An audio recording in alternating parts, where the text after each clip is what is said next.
เรามาเบิ่งอยู่ในข้อที่40ของบทเสียงจดสั้นหมอ7เนาะในวิชาวิทยาศาสตร์ธรรมศาสตร์ของศุกร์เรียน2023-2024ซึ่งข้อนี้เป็นข้อสุดท้ายเนาะเลยก็เป็นข้อที่เกี่ยวกับฟิสิกส์อะตอมอยู่ในภาคฟิสิกส์อะตอมคำถามเพิ่นให้มาแม่นอนุภาคขาตกเนาะเคลื่อนที่เป็นเส้นซื่อผ่านบริเวณท้องไฟฟ้ามีความเข้ม3.2 คูณ10 กำลัง 4 โวลต์ได้ก็ทงแม่เหล็กเนาะมีขนาดแม่ 1.6 คูณ10 กำลัง 3ความไวของอนุภาคคาโตดแม่นเท่าใดเนาะความไวของอนุภาคคาโตดแม่นเท่าใดเฮาก็ไปสอบหาความไวเนาะทำอิฐก็เขียนสิ่งที่ฮู้ก่อนให้ฮู้เฮามีทงไฟฟ้าเนาะทงไฟฟ้าจะเป็นตัว E ใหญ่ 3.2 คูณ10 กำลัง 4 หัวหน่วยเป็นโวลต์ต่อแมตต์และทงแม่เหล็กก็จะเป็นตัว B ออกอยู่ 1.6 คูณ10 กำลังลบ3เนาะเทสลาหัวหน่วยเทสลาสอบหาความไวแบบนี้เนาะเทอยู่ในข้อนี้นะมันจะมีสูตรมีรูปให้เนาะมีรูปการเคลื่อนที่ของอนุภาคให้เฮาเบิ่งเพื่อให้เฮาเห็นว่าทงไฟฟ้ากับทงแม่เหล็กเป็นจังไดแล้วอาจารย์สแตนให้เบิ่งอยู่ในนี้เนาะถ้าผู้ใดอยากรู้ว่าอันมีคำถามแนวนี้แต่ว่าสูตรมาแนวใดเฮาบ่รู้เนาะว่าที่เทมันมาในรูปการเคลื่อนที่จะได้แต้มรูปก่อนเนาะรูปนี้เฮาจับตัวอย่างคืออนุภาครังสีคาโตกเป็นรังสีของอิเล็กตรอนเนาะมันจะเป็นอนุภาคลบหรือเป็นไฟฟ้าบรรจุลบนั่นแหละในรูปก็จะเป็นแบบนี้ตัวอย่างไฟฟ้าบรรจุลบ1ตัวหรือว่ารังสีคาโตก1ตัวให้เนาะเคลื่อนที่ไปด้วยคนไว v บ่ยาวปานนี้ก็ได้เนาะเคลื่อนที่ด้วยคนไว v ไปผ่านมันก็จะไปตามทางไม่นี่ซื้อไม่นี่เลยเนาะแล้วก็ไปผ่านธงไฟฟ้าหรือธงแม่เหล็กธงไฟฟ้านี่จะเกิดจากไฟฟ้า2แผ่นเนาะไฟฟ้า2แผ่นแบบนี้เพิ่นจะวางอาจจะเป็นแผ่นโลหะเนาะแผ่นโลหะที่ติดไฟฟ้าได้มันจะติดแผ่นนึงจะติดบวกแผ่นนึงจะติดลบแบบนี้เนาะธงไฟฟ้ามันจะมีทิศ C เตบวกไปหาลบธงไฟฟ้านี่มันจะมีทิศ C นะนี่จะบวกไปหาลบอันนี้เป็นธงไฟฟ้าเนาะลูกศรธงไฟฟ้า E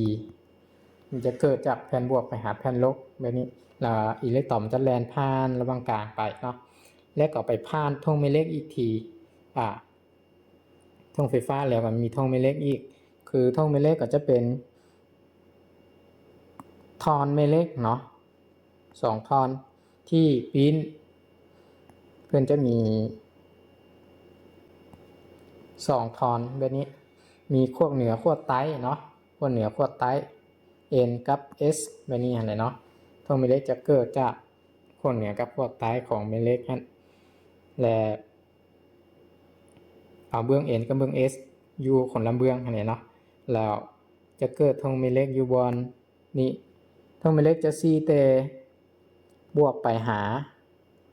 ลบN เหนือไปหาใต้เนาะเป็นบวกไปหาลบเหนือไปหาใต้แบบนี้อันนี้เป็นธงแม่เหล็ก B แบบนี้เนาะธงแม่เหล็ก B แบบนี้ฮูกนะเหมือนเจ้าแลนอันนี้วันนี้ในการเคลื่อนที่ไปผ่านธงไฟฟ้านี่มันจะมีความแรงของธงไฟฟ้ากระทบใส่ตัวรังสี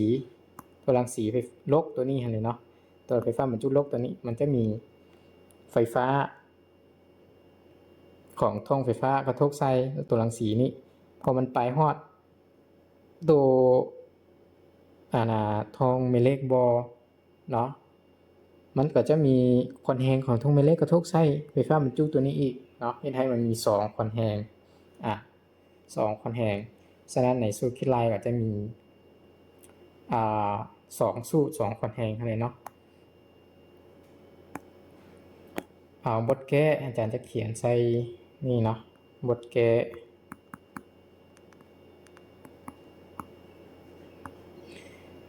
้อันนี้นะ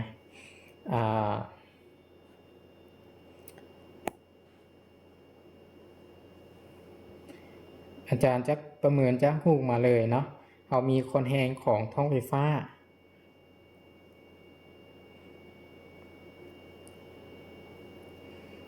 มีความแรงของท่องไฟฟ้าเนาะอาจารย์จะเขียนว่ามีความแรงของท่องไฟฟ้า F จะเท่าเอาเป็น FE เนาะจะเท่า Q คูณ E แบบนี้เนาะอาจจะหมายเป็นสมผลไว้นำก็ดีส่วนว่ามีความแรงของทองแม่เหล็กเนาะก็จะมี F เป็นทองแม่เหล็กก็จะเป็น FB แล้วเนาะทองแม่เหล็กเป็น B ก็จะเป็น QV B แบบนี้เนาะเมื่อเป็นอันนี้ละจะเป็นสมผล2แบบนี้เนาะเราจะได้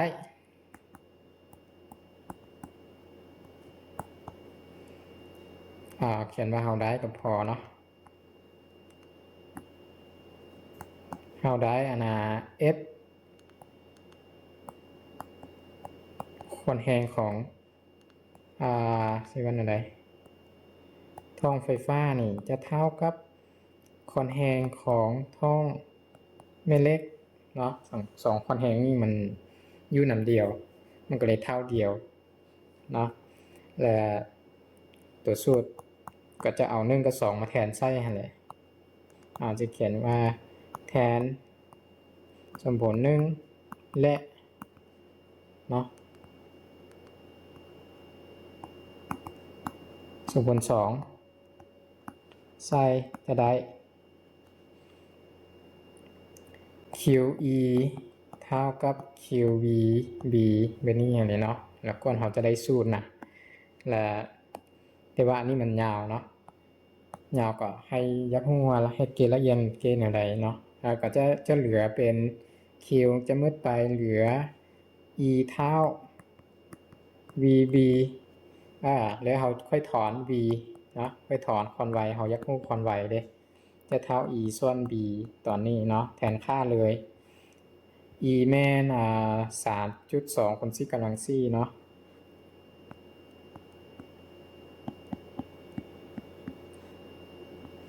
ลบ4หรือ4วะ4B แม่น1.6 คูณ4กำลังลบ3โอเคจะหารอันนี้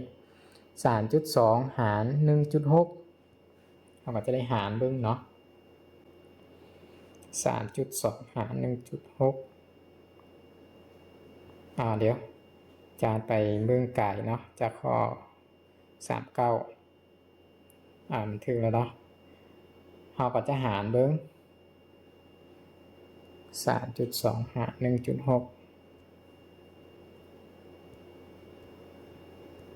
ออกอยู่2เนาะออกเป็นเลข2เลยพอดีเอาเลข2เนาะส่วนว่าซิกกำลัง4กับซิกกำลังลบ3นี่ก็จะได้คูณบวกกันเนาะลบกันอีกจะเป็นแบบว่า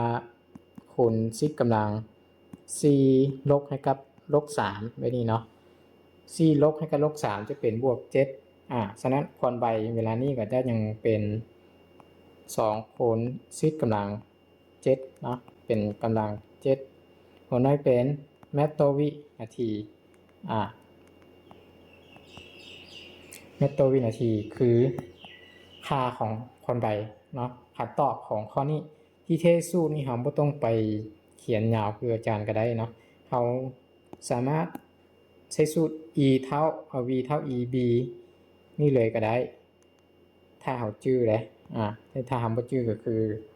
เราก็จะได้เขียนเตทำอิทมาก็ได้เนาะv เท่า e ส่วน b แล้วแทนค่าเหลือมันก็ออกแล้วคันตอบแม่น2คูณ10กำลัง7เนาะเบิ่งมันสิมีบ่2คูณ10กำลัง7ทึกข้อกอเนาะข้อกอมีข้อนี้เป็น3เนาะ3คูณ10กำลัง7 2คูณ10กำลัง8 3คูณ10กำลัง8ฉะนั้นข้อกอเป็นข้อที่ถูกต้องในข้อนี้เนาะฉะนั้นข้อ40ซึ่งเป็นข้อสุดท้ายของบทเสียงจบสั้นม.7 ในวิชาวิทยาศาสตร์ธรรมศาสตร์ช่วงเรียน2023-24แม่นเป็นเกมมันยาวแต่อาจารย์อธิบายยาวเพื่อให้เข้าใจเนาะมันมาในใดอยู่ในบทเลขฉะนั้นคำตอบก็จะหมดประมาณนี้โอเคเนาะ